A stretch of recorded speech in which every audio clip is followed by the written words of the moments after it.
विस्तार से इस विषय पर चर्चा की कि मन किसका चिंतन करता है, जिसे मन मूल्यवान समझता है। आप कभी देखो, क्या महल में रहने वाला कभी झोपड़ी का चिंतन करता है? नहीं करता है। झोपड़ी में रहने वाला महल का चिंतन करता है। आप देखिए, कभी विचारिए, अनुभव करिए, मन का स्वभाव है ये। मन हमेशा जिसे मूल्यवान समझता है, जिसे श्रेष्ठ समझता है। अब ये बात दूसरी है कि मन के पास, ये बात दूसरी है कि मन के पास ऐसा विवेक हो ही ना कि वो वस्तुतः जो मूल्यवान है उसको मूल्यवान समझे। अगर सोया है, भ्रमित है, भ्रम में है, द्वंद्व में है, तो वो संसार को ही मूल्यवान समझेगा। पर ये मन का स्वभाव है कि मन जिसे श्रेष्ठ जानता है, जिसे श्रेष्ठ समझता है, जिसे मूल्यवान समझता है, उसका चिंतन करता है।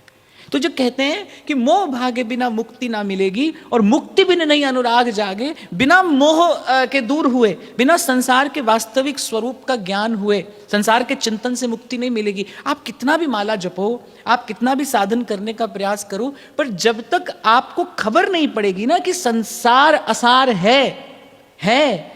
सब जानते हैं भाई, खाली हाथ आए थे, खाली हाथ जाएंगे, कुछ लेकर नहीं आए, कुछ लेकर नहीं जाएंगे, ये बात कौन नहीं जानता। लेकिन ये सब जानते बूझते व्यक्ति उसी संसार में लगा है, उसी चक्की में पिस रहा है। ऐसा क्यों? वो केवल जानता है, बस उसकी प्रतीति नहीं है, संसार के स्वरूप की प्रतीति नहीं है। अरे सुख सागर प्रभु के निकट बैठकर वो संसार के पास जाता है, संसार का स्पर्श करता है, और इससे ज्यादा दुर्दशा क्या होगी कि प्रभु से संसार मांगता है, जिसे भगवान दुखालयम कहते हैं, जिसे संत दुख का घर कहते हैं। वो दुख का घर जीव प्रभु से जाकर मांगता है। इससे बड़ी मन की दुर्दशा क्या है कि मोह ने कैसे मन की दुर्दशा की है।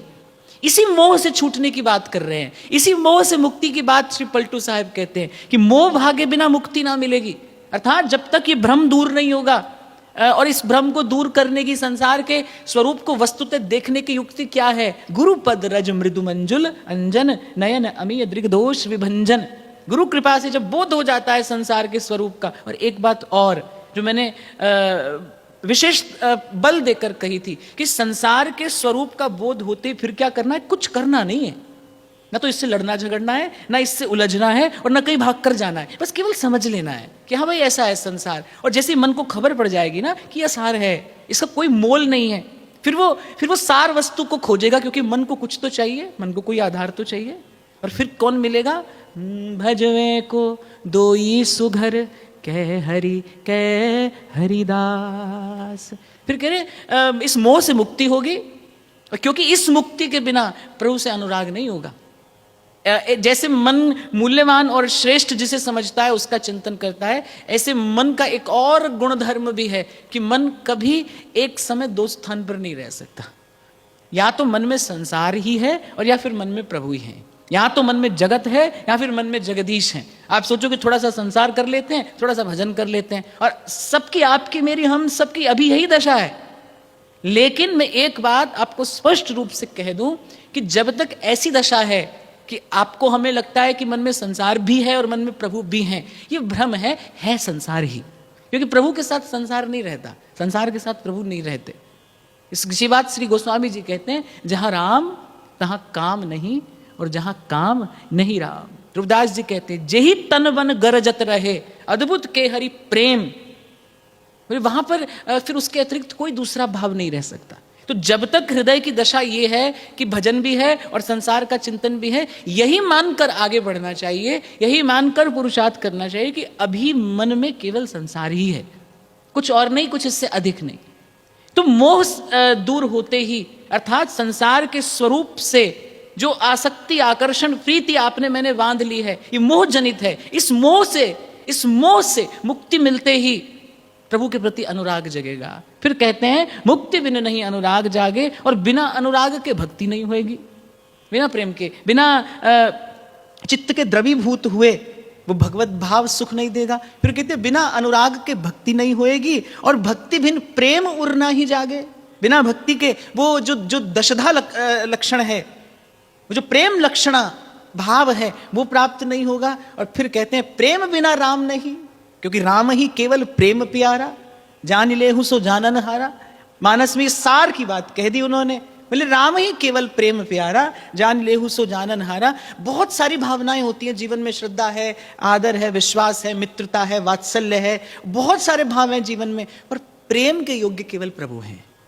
राम ही केवल प्रेम प्यारा, जान ले हूं सुजानन हारा। तो बिना अनुराग के भक्ति नहीं होएगी, और बिना भक्ति प्रेम ना ही लागे। फिर कहते प्रेम बिना राम नहीं, और राम बिना संत नहीं।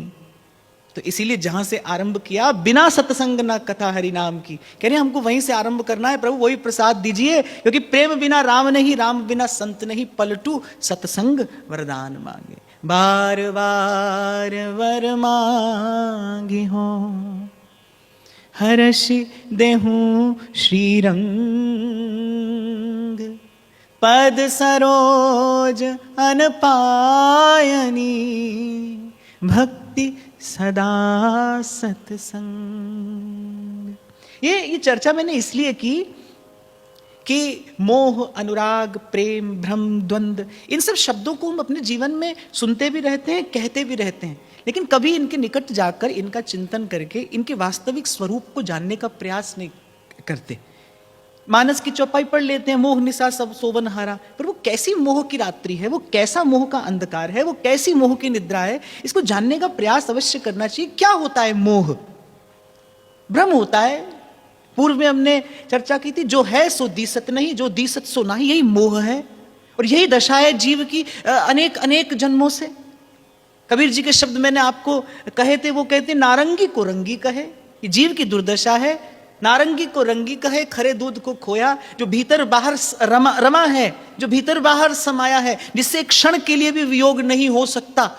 देखो, आप और मैं चाहें तो भी भगवान से आपका मेरा वियोग नहीं हो सकता, भगवान चाहे तो भी आपका और मेरा उनसे वियोग नहीं हो सकता। जो नित्य सिद्ध अवस्था है, वो कहते खरे दूध को खोया, और फिर कहते चलती को गाड़ी कहे, देख कबीरा रोया। यही मोह है, और इसी निद्रा में आप और मैं सोए हैं। तो कह रहे कि जब तक इस मोह के रज्जू से, जब तक इस मोह के पाश से जीव बंधा है, जब तक इससे मुक्ति नहीं है, तब तक प्रभु में अनुराग कैसा? तब तक प्रभु में अनुराग कैसा? और जब तक अनुराग नहीं है तब तक भक्ति नहीं है, जब तक भक्ति नहीं है तब तक प्रेम नहीं है, जब तक प्रेम नहीं है तब तक श्री कृष्ण नहीं है, और जब तक श्री कृष्ण नहीं है तब तक इस चेतना को विश्राम नहीं है। तो कहते सब रोग की औषध क्या है? सत्संग। भक्ति कर दीप प्रेम कर बाती, साधु संगति करो दिन राति। दर्शन करना चाहिए, आत्मदर्शन करना चाहिए, आत्मचिंतन करना चाहिए कि हमारे जीवन में जो प्रयास है वो किसके लिए है।